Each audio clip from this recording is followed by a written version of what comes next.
As the withdrawal of the U.S. from the Paris Agreement demonstrates, the agreement is not a binding contract requiring countries to act on climate change.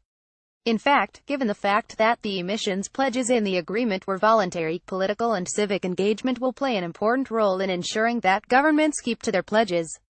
So, did the widespread media coverage of COP21 negotiations in Paris make any headway toward achieving this kind of civic engagement with climate policy? According to a paper in this week's Nature Climate Change, it seems as though coverage may have done the opposite.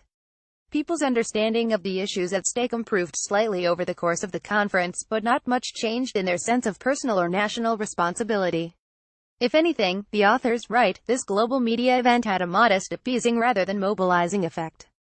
Surveying Germans, a team of economists, psychologists, and media researchers in Germany used the opportunity of COP21 to study how a media event of this kind might shape individual thinking about an important political issue like climate change. Michael Brugman and his colleagues conducted a three-part survey, asking the same group of people in Germany a series of questions about climate change before, during, and after COP21. Although 2,098 people took part in the first wave of the survey, the researchers narrowed down the second wave to a group that matched the demographic characteristics of Germany at large.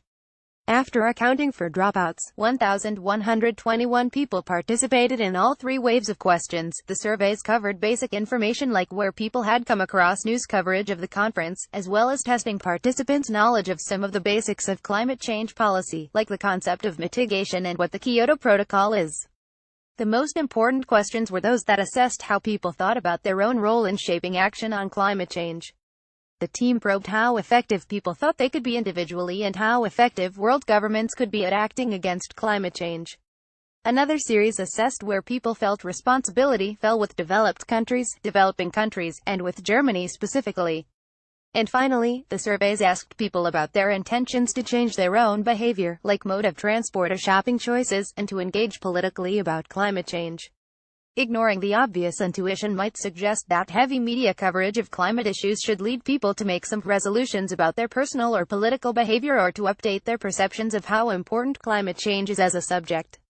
That was emphatically not the case in this sample. There were few significant changes in people's answers before the conference compared to afterward.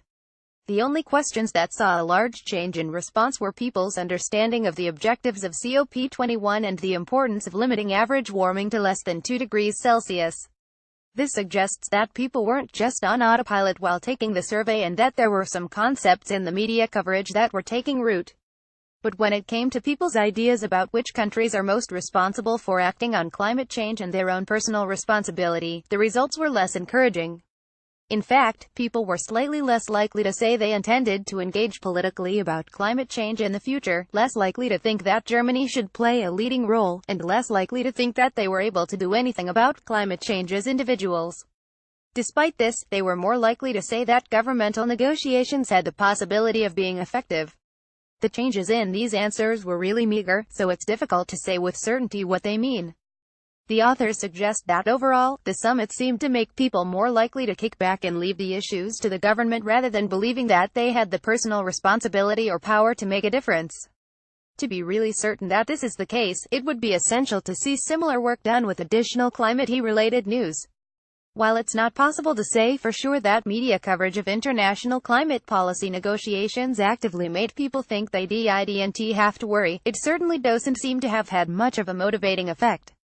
An important question to try to answer is whether this is true of climate coverage in general or only of large intergovernmental events. Do people relax a bit when they see that governments are showing leadership on the issue but get more anxious when some awful climate-related news breaks? Unfortunately, opportunities to study these questions are rare. Nature Climate Change, 2017. doi 10.1038 and Climate 3409 about moi. This post originated on Ars Technica.